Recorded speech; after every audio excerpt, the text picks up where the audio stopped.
You're not alone.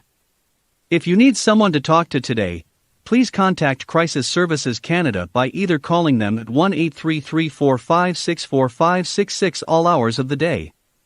Or you can text them at 45645 at 4 p.m. to 12 a.m. Eastern Standard Time. Remember, you're not alone, and Crisis Services Canada is here to help. The FHN network is sponsored in part by Hoddle Services. If you're looking for a disc jockey, karaoke host, video jockey to videographer, our company can help. With over 20 years of experience, we would be happy to help with your special event within Ontario, Canada. You can contact us at 226-988-2895 or visit us at our website at hoddleservices.vpweb.ca. That's HODDLE Services. We look forward to hearing from you and helping with your special event.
Yes, that's right. It's Locking Up Sportstalk. My name is Logan Lockhart here, Fine Subtle Network and on ASTV.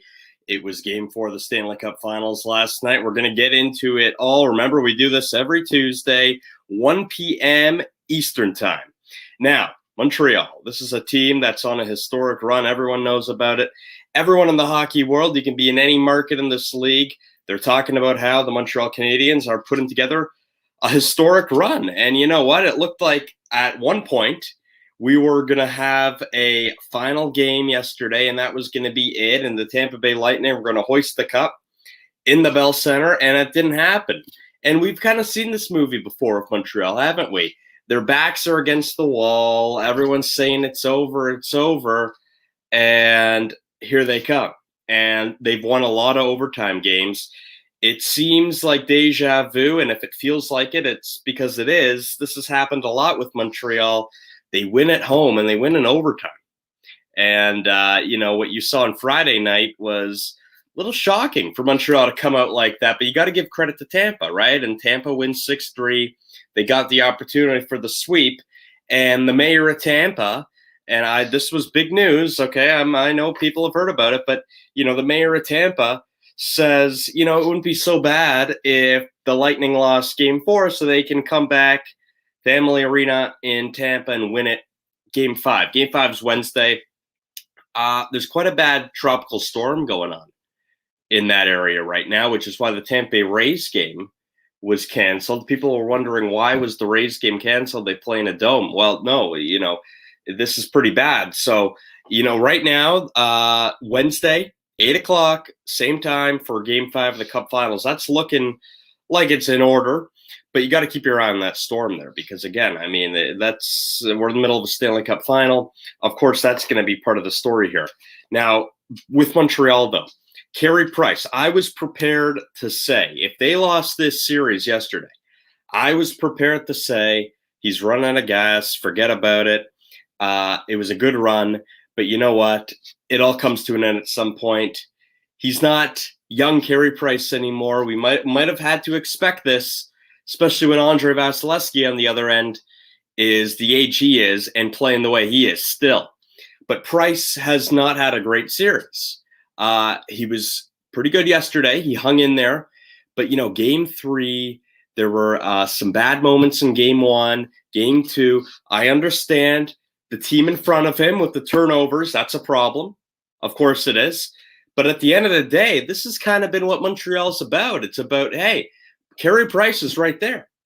So if he's going to bail us out for any mistakes, that's going to increase our confidence. And when that doesn't happen, you're in big trouble. And you're playing the Tampa Bay Lightning.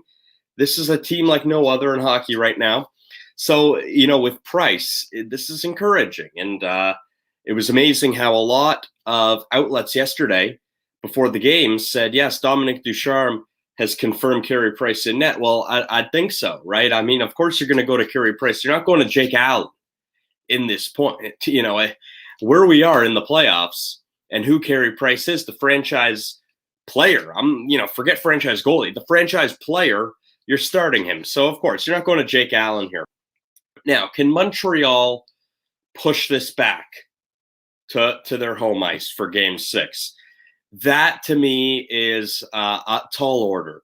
You have to understand, Tampa Bay has not lost after losing a game since 2019. They were swept by Columbus in the first round of the playoffs. Ever since then, every time they've lost a game in the playoffs, they've come back the next game and they've really played well and they've won. They're undefeated after a loss since 2019 in the playoffs. This is a tall order. On the road, I don't know what you need to happen. You need Price to stand on his head. Maybe you need Vasilevsky to give up a softie. Again, it's a tall order, right? But at the end of the day, all we're looking at is what we've seen from Montreal. And if you take that into account, they can absolutely win another game here. In fact, they can continue to win because they've done this. Okay, you look at the Toronto series, Exhibit A. That was it right there. Toronto's up 3-1, and now we're saying, okay, that's over. Maybe Montreal can win one more, but they're not winning another one. And here we are here, right? Tampa Bay is not Toronto, though. Toronto, we've seen in the past, after losing a game in the playoffs, they can come and lose right away. Tampa Bay just doesn't do it. And this is a new Tampa Bay since that 2019 debacle when they lost to Columbus. I was really prepared to come on this show today and start talking about what's next with the NHL. It's going to be a very quick off season. It's kind of going to come at us real fast, right? I mean, we're getting everything underway in like mid to late July with the off season. So I was prepared to say, here we go, because there's an expansion draft coming up on the 21st where we officially ice a team for the Seattle Kraken. And then you got the draft, the entry draft 2 days later. And then you got free agency a week after that.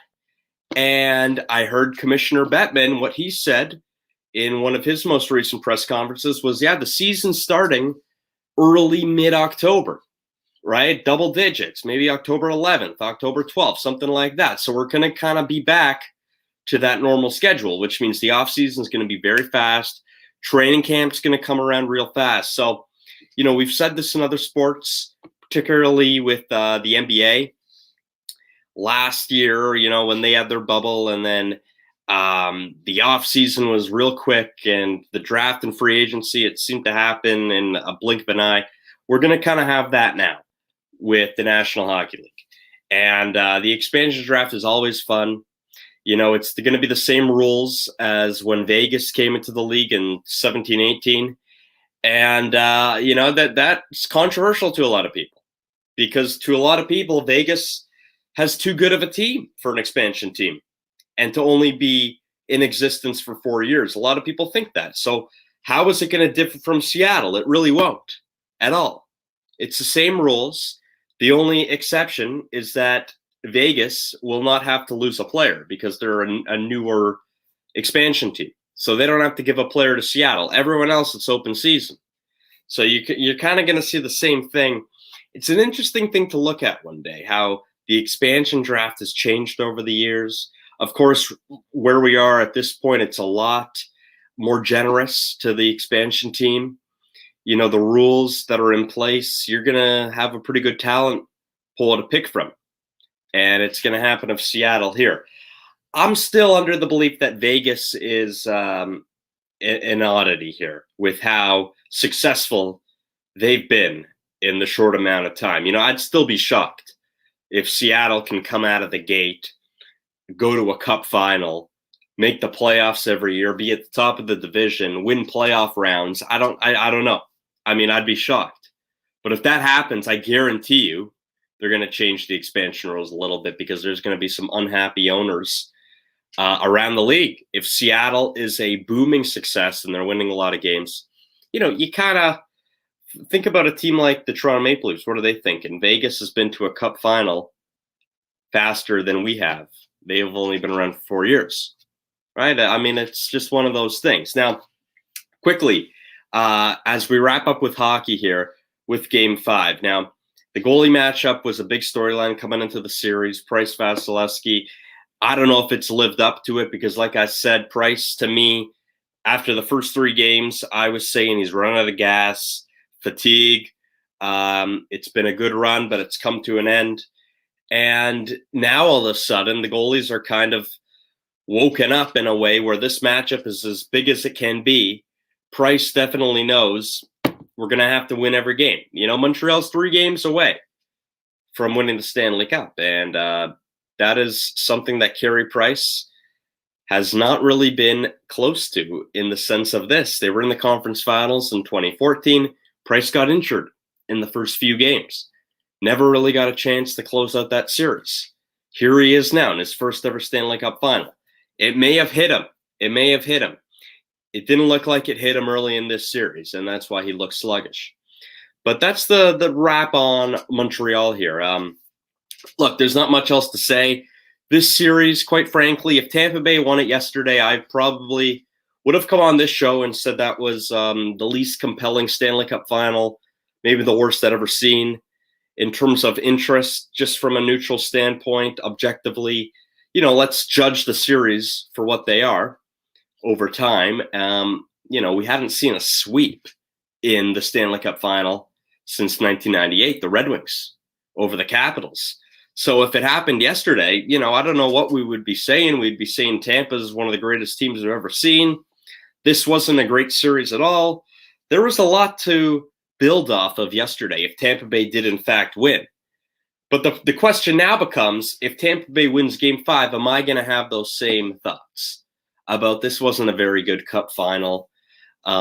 It's one of those things, right? And actually, I was going to come on this show and say that let's hope the NBA Finals gives us a little more intrigue than what we've seen from the Cup Finals. But yesterday was a good game. Montreal's keeping it interesting.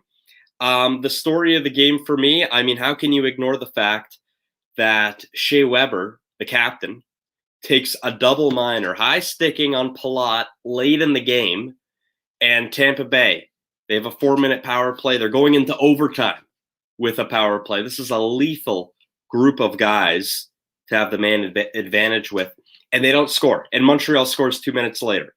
That's the story of the game right there. And it's pretty amazing that Montreal killed that off. Tampa, they're some sort of beast, let me tell you. Their puck movement, what they do on the power play, you never want that to happen. You can see the look on Shea Weber's face in the penalty box. I don't think I've seen him as nervous as ever in front of a camera, right? I mean, he really, and understandably so. I mean, that's got to be a bad feeling knowing that the other team can win the Stanley Cup right in front of your eyes because of the penalty you took. That's got to be tough. But that was the story of the game. We'll see Game 5 Wednesday, 8 o'clock, and Tampa Bay, to the mayor's wish, can win the Stanley Cup on home ice. If not, it goes back to Montreal for a 6th game, and that, to me, is when this series really gets heated up and interesting. If this series is going to go to 6 games. Right, you're talking about a scenario now where everyone's having flashbacks of the Toronto series right away. And if Montreal can force a Game 7, you know what I say about Game 7, so it's a coin toss. Flip a coin, whoever it falls on, it's fallen on, and they'll win the Stanley Cup. But no one should get ahead of themselves in Montreal. They know it's one game. A lot of what I'm hearing from people in Montreal is they're just happy they didn't get swept. Okay, so if you're at that point, what really can you say about the team you're playing? They must be really good, and they are. This Tampa Bay Lightning team, maybe one of the best teams we've seen. A lot of people talk about the 0-2 Red Wings, right? And you can compare those two teams here. There's definitely some Hall of Famers, I would say, on this Lightning team, especially if they win the Cup again. And of course, that Red Wings team, famous for the amount of Hall of Famers. I believe there must have been at least 9 Hall of Famers on that Red Wings team. Quite amazing. Dominic Hasek in net as well. You can make the comparison between the two. Now, I did mention the NBA Finals. So how about this? This is a new, fresh matchup. And not only is it a new, fresh matchup in the NBA, the Bucks and the Suns, it's fresh faces, names. I mean, here we are again. We've felt like we've gone through the same story for the last decade, it feels like, in the NBA, with starting with LeBron in the finals. And then you had more LeBron in Cleveland, but you also had Golden State. So you saw the same names there. And in 2020, it's LeBron again. It's LeBron at the Lakers now.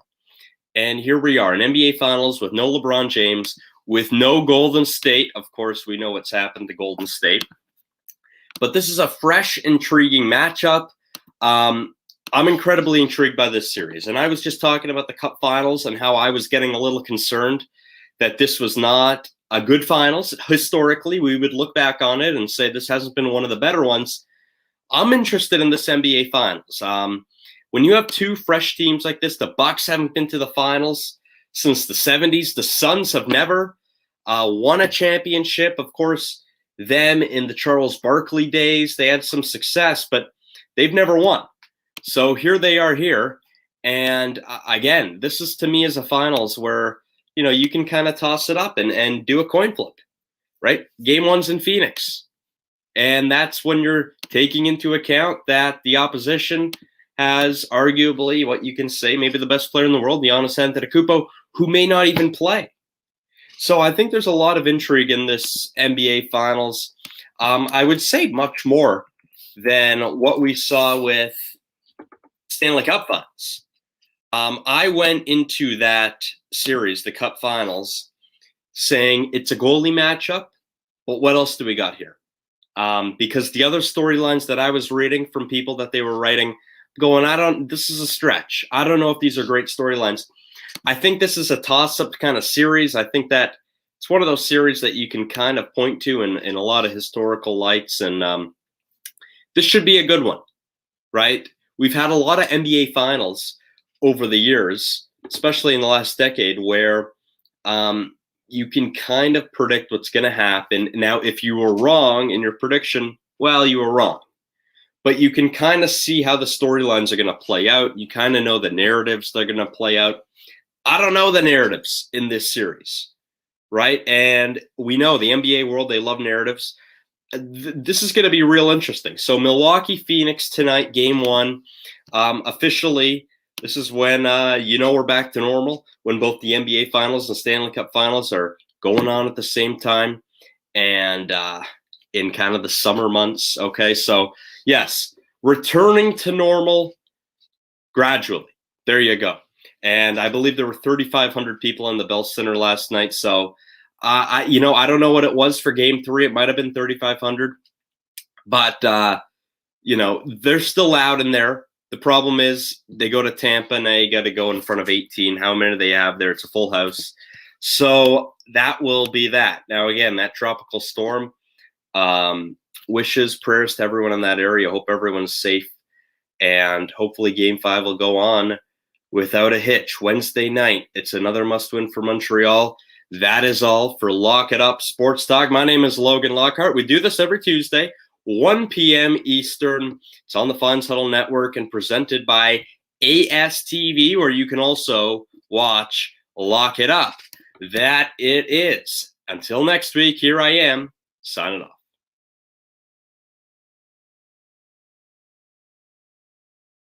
Make sure to check out our past shows from previous weeks on our YouTube, Facebook, or Mixcloud channels. You can always catch up on podcasts while checking out our FHN Network channel on YouTube or Facebook. Or you can listen to an audio copy of our past shows on our Mixcloud channel at FHN_Network. The FHN Network, the future of entertainment.